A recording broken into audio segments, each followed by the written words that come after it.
The coming of Kamal.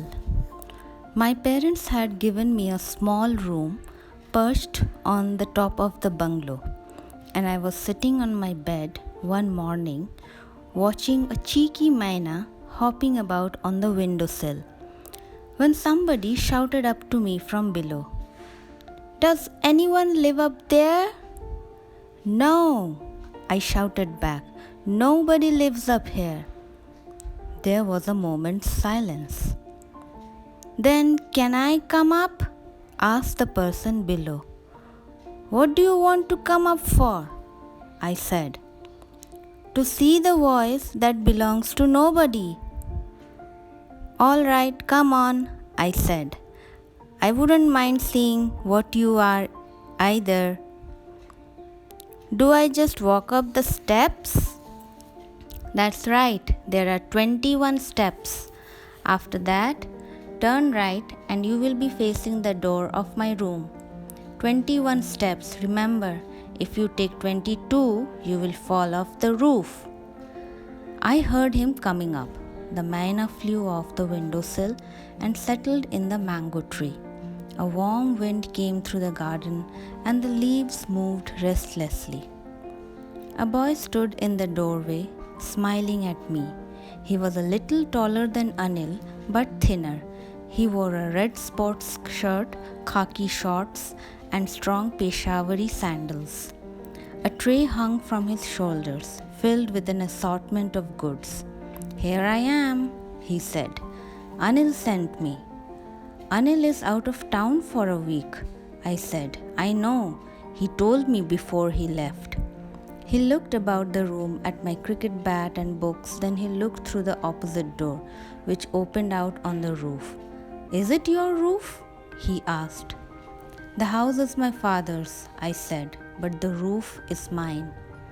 He stood at the door of the roof and looked out over the trees and the tops of the houses, at the circle of blue mountains rising from the edge of the forest. "If the roof is yours, the world is yours," he said. "Nobody can prove it, isn't?" He turned to me and came back to business.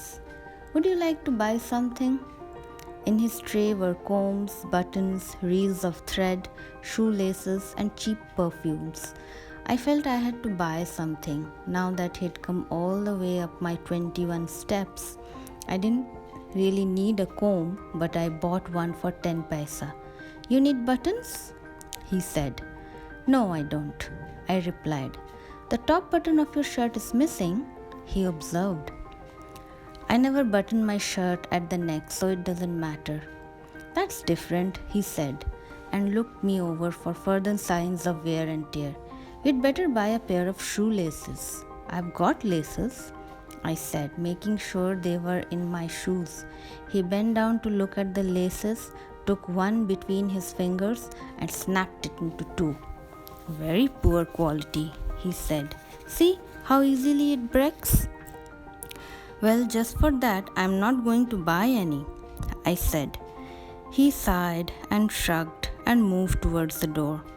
"You buy a comb which you do not need, but you will not buy buttons and laces which you do need." He walked slowly downstairs, and I stood in the doorway watching him go. I was a little sorry that he was leaving. With Anil away, I did not have much company. "What's your name?" I called out after him. "Kamal," he replied. "Well, come again," I said. He smiled and nodded and disappeared round the side of the house. In the evening, I could see the bazaar lights from the roof and hear the jingle of tonga bells. It was becoming hotter day by day, and in the evenings, everyone in town went for a walk to enjoy the breeze. I found it difficult to walk fast on the bazaar road. Besides the large number of pedestrians, there were cyclists and handcarts making movement difficult. At a little tea shop, film music was being played over a loudspeaker, adding to the noise and confusion. The balloon man was having a trying time. He was surrounded by a swarm of children who were more anxious to burst his balloons than to buy any. One or two broke away from the bunch and went sailing over the heads of the crowd to burst over a fire in the chart shop. Near the clock tower, the road widened and became less congested. There was a street lamp at the corner. A boy was sitting on the pavement beneath the lamp, bent over a book, absorbed in study. The noise from the road did not appear to disturb him. When I came nearer, I noticed that the boy was Kamal. The book he was reading was David Copperfield Abridged. It was probably part of his English course. I couldn't make up my mind whether or not to stop and talk with Kamal or carry on without disturbing him. I felt I should have spoken to him, and yet I didn't. When I had gone some way down the road, I felt ashamed at not having at least greeted him and turned around and walked back. But when I reached the lamp post, Kamal had gone. When he came again, he did not call out from the below, but came straight upstairs. He examined my shirt and my shoes and discovered that one of my shoes was still done up with only half a lace. Triumphantly, he dropped a pair of shoelaces on the bed. "I can't pay for them now," I said. "You can pay me later. I don't get much pocket money, you know." "But surely your father will pay for shoelaces," he said. He had me there. Pocket money was of course meant only for sweet shops and bicycle hire and the Laurel and Hardy reissues that came to town every month. "You go to school too?" I asked, remembering the evening when I had seen him studying beneath a lamp post. "Yes, night school," he said. "I am taking my matriculation examination at the end of the month. If I pass..." I could see he was thinking of the things he might be able to do if he passed. He could study for a degree, become a doctor or an engineer or a lawyer. He'd make a good lawyer, I thought, and there would be no more selling buttons and combs at street corners. "Have you no parents?" I asked. "They died when I was very small," he said. "That was when the country was divided and we had to leave our homes in the Punjab. I think they were killed, but I did not see it happen. I was lost in the crowd at the railway station." "Do you remember them well?" "A little. My father was a farmer. He was a strict man and spoke only when it was necessary. My mother was kind and would give me what I liked and would sing to me in the evenings. When I lost them, I was looked after in the refugee camp. The people in charge were going to send me to a children's home, but I ran away from the camp. Soon I was making my own living. I like to be on my own. I'm happier that way." "Where do you sleep?" "Anywhere, on somebody's veranda or in the Maidan. It doesn't matter in the hot weather. In winter, people are kind and give me places to sleep." "You can stay here whenever you like," I said. "I'm sure my people won't mind." "Thank you," he said. "I will come one day." He looked out across the roof. "Don't you feel lonely up here? It is so quiet. I like to be near people when there is talking and laughter." "So do I, sometimes. But I like to be alone too. I'm going to be a writer. I suppose I won't make much money, but if I like writing and if I have a few good friends, I should be happy." One day I accompanied him on his rounds. We met as he came out of an old house. There were 2 marigolds on his tray. "An old lady lives here," he said. "Some say she is really a Maharani, but she is very poor now, and the house is falling to pieces.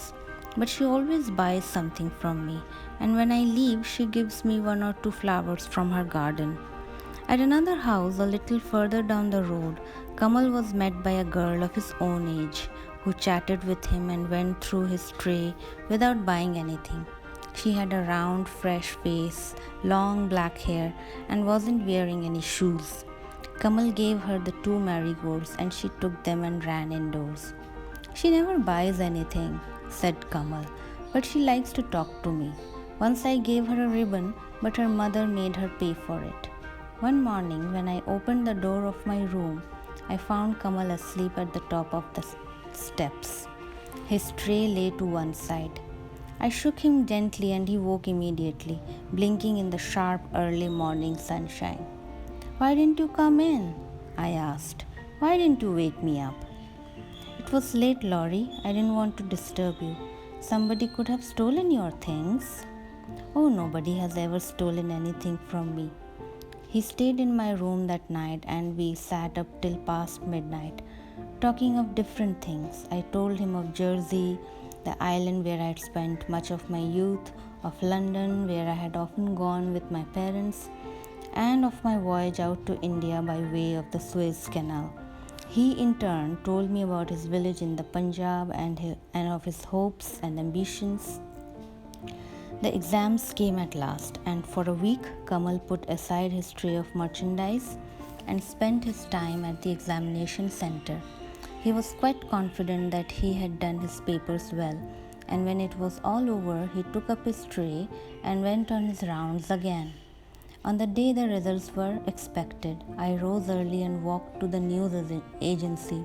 Anil was there too, buying vegetables for his mother.